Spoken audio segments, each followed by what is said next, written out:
Okay, so while Misa enjoys the fresh snow, here's a few extra tips, I guess, a few bonuses. So first of all, shovels shape. I like the kind of the larger cylinder pusher ones.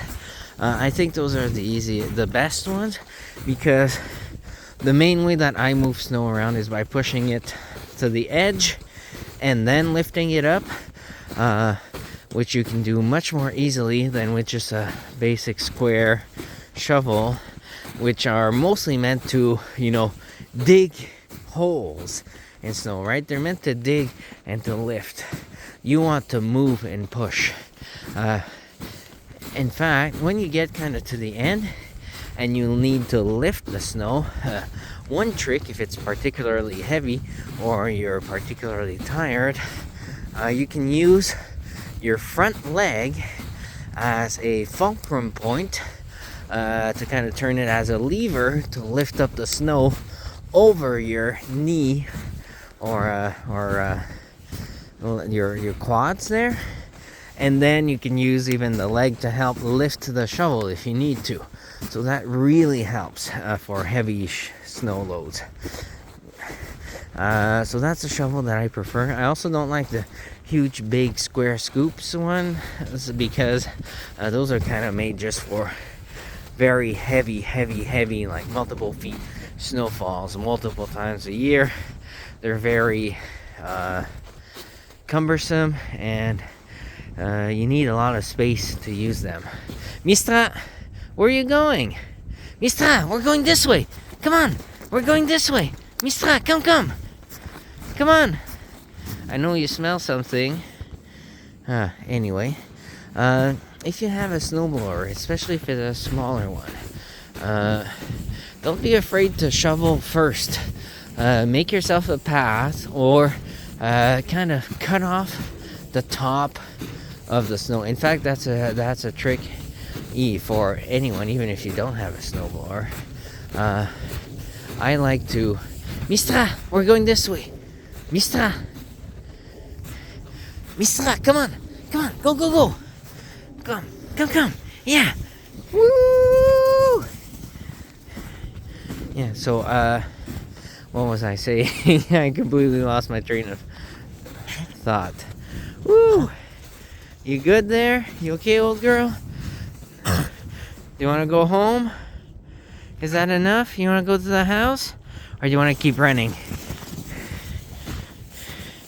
I guess that answers that. Mistra, no, this way. We're going this way, Mistra. Yeah, good girl. Woo! Good girl. Okay. That's what I was saying. So steps. So don't be afraid to kind of take off the first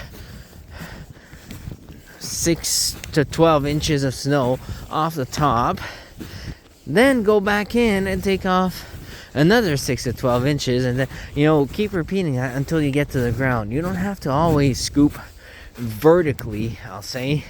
You can take off kind of slices, and what that does, as you take off the top layer, then a little bit more, is that allows you to not overload your snowblower with too much snow in it, because it's too deep, which greatly increases the effort you need to put in to actually move the snowblower, but also strains the motor and just slows you down overall. So sometimes a little bit of snow of push shoveling. Mistra, wait. Mistra, sit. Mistra, sit. Hey, sit. Good girl. Wait. Let me...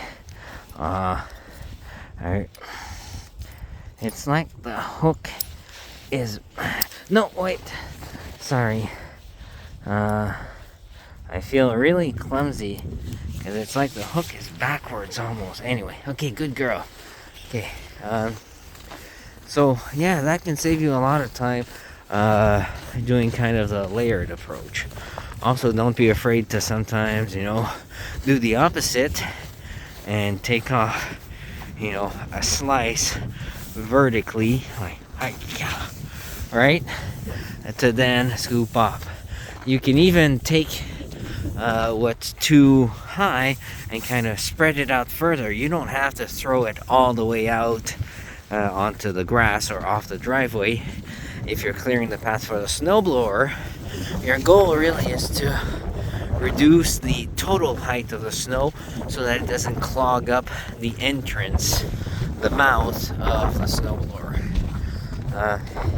If you have an electric snowblower, try to be smart and take that into consideration as you. Misa, we're going this way.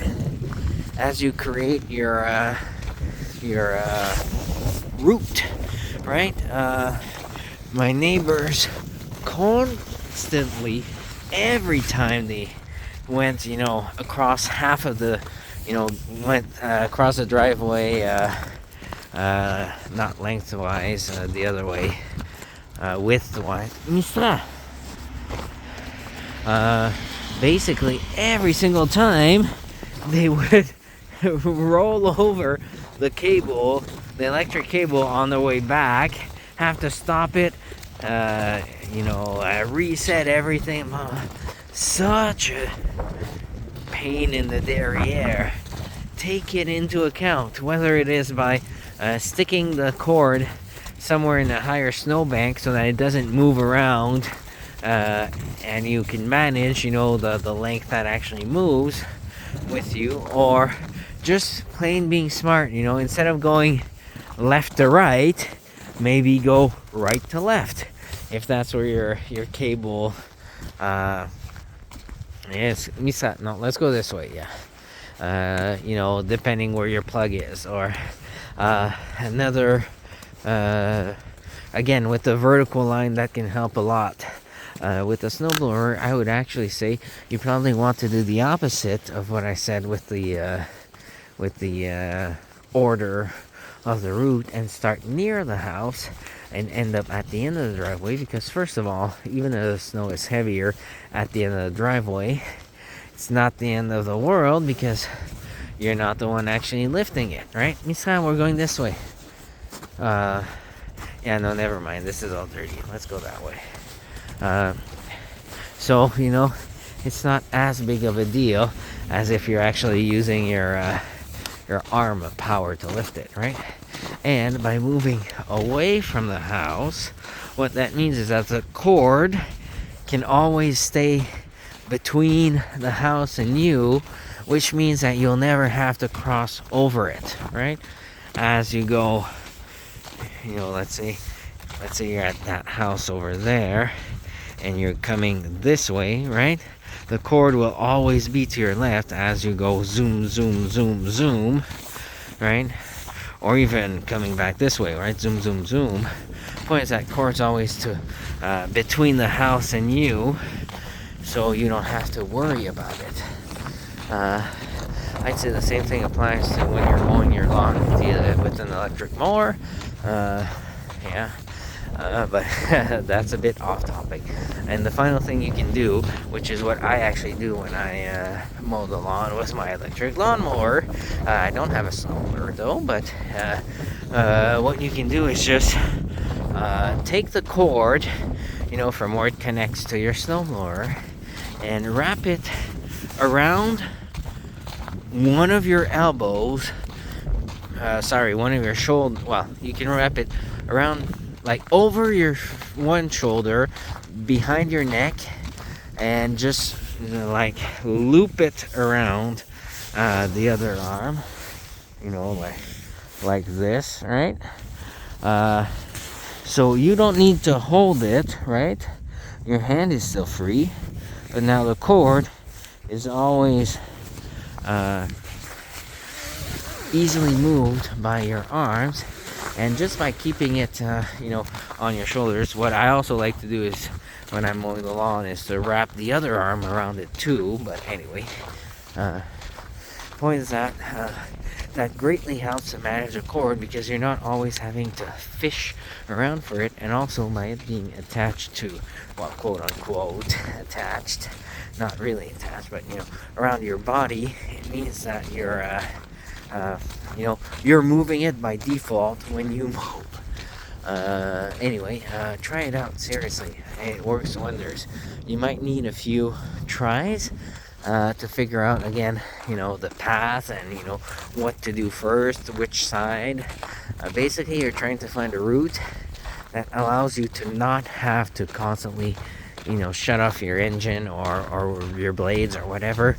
Basically, you don't want to cross over where your cord will be. So if you're doing that, try to think of a better route or a different route for next time, or even adjust for that time if you can, right? Don't just be stubborn. And final, I guess, final snowblower related tip. I'm kind of running out of tips at this point. I'm sure there's others, but they're just not coming to mind. Final tip that I'd say is try to, at the beginning of the season, avoid using your snowblower, or if you do use a snowblower, try to use a shovel afterwards, because snowblowers always leave, let's say this, I'm not sure, this probably wasn't snowblowers, but the point of that, they always leave, a half an inch or whatever, an inch, not quite sure, but they leave some snow on the ground, always, right? Because the blades don't scrape your asphalt, right? So there's always snow left. So what happens is that then melts or refreezes, gets compacted as you step over it, and it becomes basically a huge sheet of ice that will just act as a base layer for more ice and snow to accumulate over it over time. So what you want to do is afterwards go and shovel the driveway to, as the first tip was, get back down, all the way down to the asphalt, which then allows you to use the thermal properties of it, right? It being black means it absorbs light, it means absorbs heat, and blah blah blah, right? So doing that makes your life so much easier and prevents also delays the onset of kind of the snowbank creep that I was mentioning earlier. Use the sun and the elements to your advantage. Consider the wind, all that stuff. And if there's a lot of snow, don't wait necessarily for the entire snowstorm to be over before you start shoveling. It's worth it to take off 2 feet and then only have 1 foot to push. That is much easier than pushing off 3 feet in one go. So on that note, again, hope you enjoyed the shoveling tips.